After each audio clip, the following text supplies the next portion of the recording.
dëgg la wala du dëgg. oui. bon léegi lii mbir bi. c'est à l'avantage de qui. de Macky bien sûr. justement chaque fois da ngay fàttali ne manifestation yi buñ ci demeewul ak xel. ça profiterait plus justement au régime qui est là. non c'est pas vrai. mbir benn ngi bi. bokk fi waxee xoolal xalif bi il faut mu jël ndogal. parce que c'est sous son autorité. kilifa ci kër yaay jël ses responsabilités. il faut qu'il mette de l'ordre. c'est normal. parce que foofu Sëñ Touba la. et il porte la parole et les actes de Sëñ Touba. digal jëfe benn kaddu amul demal amul ñëw. loolu amul kii. c'est Sëñ Touba donc mën na nekk peut-être benn conséquence. mais forcément mais loolu. surtout pour l'opposition mais loolu lay wax mais c'est l'opposition parce que Touba c'est toujours l'opposition qui gagne à Touba. loolu moom c'est clair ñoom seen option la il a Touba am na lépp am na waaye foofu moom. carton tey xalif bu jëlee décision boobu. opposition bee tax. mais bien sûr parce que oui non opposition bee tax. c'est l'opposition qui a amené le khalife mën nga boole pouvoir mais opposition bi moo tax. est-ce que li xewoon fële sa Mbàkke. ci manifestation yi ñu tere woon te xale yi xaw dëgër bopp tuuti teewal seen bopp xëccoo gi am seen diggante ba mu jur jàmmarloo est-ce que mën nañu xalaat ni bokk na ci li tax sëñ bi daal di jël. mais non mais li mu def war na ko def. loolu amul débat man ke du ma débat ci lycée bi déedéet man ke ndigal waaw rek amul débat foofu moom ngir yàlla amul débat mais dama ne maintenant au plan politique comme yéen daal politique moo bëgg a yàqal Touba moo bëgg a yàqal Serigne Touba mais il prend la décision qui sied conséquence léegi ça profite à Benno parce que mooy conséquence la politique avec li ñuy wax avec les autres membres du corps nga bàyyi la tête politique réfléchie parce que lii imagine-toi l'opposition perd 300 000. Absolument. L'opposition 200 000 et quelques 250 000 perd ça comme ça. en tout cas. xam nga yàgg nañ fi toog di wax garabu fitna boo ko jëmbatee. di nga bëgg a toog sa mais imagine ñu continuer ci situation bii nañu waxante dëgg. et si toutes les villes religieuses. sont alliées à ça. faut s'attendre à ça nag. oui. mais dina bàyyi. Medina Baye mën na jël xalwa génnandoo nañu waxandoo nañu sëñ Mountakha teg na jéego ndax ñeneen ville yi buñ ci toppee dina baax ci langue politique bi lee ndax du indi report des élections. mais bu ñu waxantee dëgg sunu kilifa diine yi li ñu dégg ci fan yi mujj yi masuñu ko dégg. mais ils ont li ñu daj. ci fan yi mujj yi. ni leen ñàkk wormalee. waaw. nañu waxante dëgg qu'on se voile pas la face. dëgg la da ngay gis ndaw taxaw am sañ a yëkkati yenn kàddu yu teg ko ci kaw kilifa diine. ba dem ñu ne déeta waaye nga obligé ne da ngay dem da ngay jéggal. Mambay wax naa fii. masul am kuy saaga Serigne du sénégalais. un sénégalais bon teint. lu masul am taxaw saaga suñu kilifa diine yi. masul am ñu dem ba di ko gis mais c'est normal nag suñu kilifa diine yi ñoom it jël seen i responsabilité. waa kay Mbacké. ku si nekk sa kër. waaw sa kër. bu amee yëngu-yëngal yow kilifa kër gi yaa koy gérer. du kenn ku jóge ci biti ñëw di la ko gérer yaay gérer sa kër. Touba benn kàddu moo fa am Tivaouane benn kàddu moo fa am Yoff Layène benn kàddu moo fa am fee nga xam ne moo di Medina Baye benn kàddu moo fa am Thiénaba Ndiassane fu ci nekk benn kàddu moo fa am ñooñu bu ñu jëlee seen i responsabilité yëngu-yëngal li ñuy nemmeeku nii dootul amat xam nga la moo tax. politiciens comme ni ñu ko waxee ñoom politiciens professionnels yi yàq nañu dëkk bi dugg nañu ci jàng mi yàq nañu ko. nañu waxante dëgg nuñ def jàng mi. nga gis ay jàngalekat yuy def politique fàtte nañu classe yi jël ay xale di leen xeexloo moo am et politique fu mu dugg yàq na ko. fépp ba ci musiciens yi dugg na ci mbër yi. mbër yi waaw mbër yi léegi ñu ngi xaajatloo ñii Macky la ñu àndal ñii opposition bi la ñu àndal. mbër yi xar nañu ñaar nga dem ba gis benn mbër bu nga xam ne. dafay génn ñu koy attaqué. mais ci presse bi. presse bi xar nañu leen ñaar ndax lan politique nga dugg ci kër yi ñi nga gis ay jëkkër ak jabar yoo xam ne dootuñu tuddante ndax lan politique. mais politique fu mu dugg yàq na ko. Très bien Mamadou Fofana quelles seraient les conséquences si toutefois toutes les cités et villes religieuses jël ndogal boobu noonu sëñ Mountakha daal di jël sur justement le scrutin et ci langue politique u réew mi. bon. non faut pas aussi en arriver à cette extrémité. mën nañ fa dem attention mën nañ fa yegg. oui mën nañ fa yegg. non mais mën nañ fa yegg mais man daal parce que je dis. mais ça c'est un message fort boo xam ne Serigne Mountakha Mbacké Bassirou yónnee na ko politique yi. et les autres kilifa diine yi ñoom ñëpp benn nañ. bu ñu demee ba xam ne Mambay wax na ko politique bi yàq na lépp. tous les segments de la société politique bi ñëw na xaajal la ne nit ñi et partout nag foo xalaat même à des niveaux insoupçonnés je te dis politique bi yàq na ko. maintenant nag est-ce que politique bi dañoo war a seetaan comme yàq na fépp léegi nag mu ñëw ci fi nga xam ne ñun peut-être moom mooy sookul réew mi moom mooy wàllum les guides religieux bu naree yàq les kii na la tuddee les confréries yi ñii jaar fii ñii jaar fële bay dem bay bëgg a rayante mais mun nañ dem ci ba xalif yépp ne voilà comme noonu la demee na ko Touba defee ñun waa Tivaouane de périmètre bi nga xam te ne nii kat jàpp nañ ne fii mooy Tivaouane jël leen li jëm ci wàllum politique ngeen dindi ko fa autant Medina Baye mën na ko def autant Yoff mën na ko def et su boobaa li muy indi moom mooy les citoyens yi nga xam ne ñoom bëgg nañ peut-être accomplir seen devoir civique dañuy mujjee def moom mooy il faudrait que léegi bureau de vote ba nga nekkoon ak centre de vote ba nga doon nekk forcément day changer et maintenant bu changer la carte électorale bi nga xam ne moom nañuy voté lépp day mujjee chamboulé wu léegi nag loolu bu fekkee dafa chamboulé wu après fa ñuy jëm justement moom mooy il faudrait que ñu defaat révision est-ce que temps boobu noonu dinañu may pour ñu mën a tenir su boobaa une élection à date échue présidentielle bien sûr su boobaa mënatul nekk parce que bu fekkee ne yépp dañoo war a binduwaat changer waat bureau de vote utaat yeneen bureau de vote créer ay bureau de vote bon forcément on dira oui bureau de vote fictif dafa am fii lii fa la donc bu tout ce brouhaha la nar a am autour justement de ces décisions là émanant des guides religieux wala des chefs religieux mais su boobaa tey la muy indi moom mooy forcément bon mooy tour élection est-ce que dinañ ko mën a tenir et le droit de l'électeur est inaliénable c'est-à-dire les gens de Touba doivent voter. Ils doivent voter. Normalement, s'ils ne votent pas, personne ne doit voter. Très bien. Là, je parle au nom de la loi.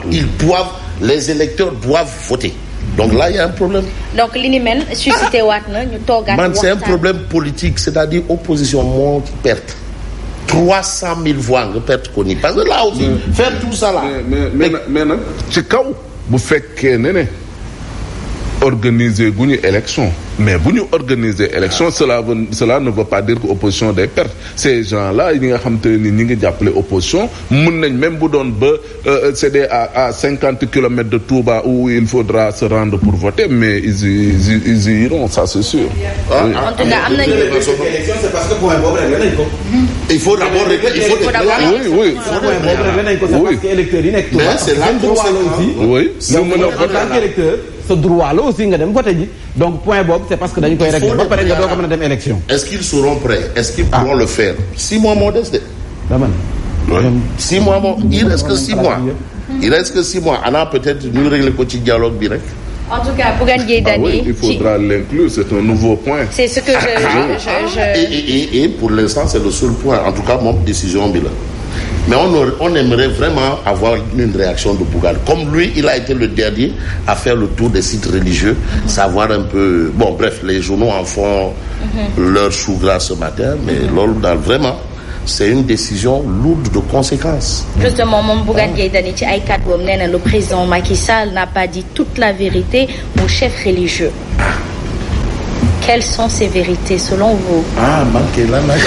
mais moom wax na ko yàgg na ci bu tànk def na ci élément wax na ci démocratie. xam nga Bougane mi ngi ci rôle am. tibb tànk.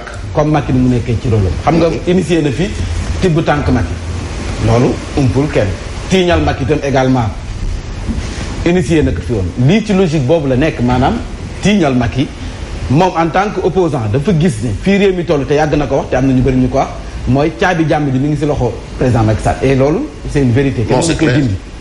caabi jàmm lépp ci moom la mi ngi si président Macky Sall ñoom dañoo gis ne président Macky Sall bu fekkee bëgg na jàmm ak fii réew mi toll fitna gi moom Bougane dafa jàpp ne benn coowal 3e mandat bi si la bokk te loolu yàgg na ko wax bi mu wootee NTM ñu ne déetawaay mu ne président Macky Sall mooy tànnal boppam ay adversaire donc ñaar yooyu rek mën nañ ko nangul ci lii tax mu ne président Macky Sall bu demee ci xalif yi du leen wax lii am. man de bëgg naa xam lan la xalaat ci li xalif général.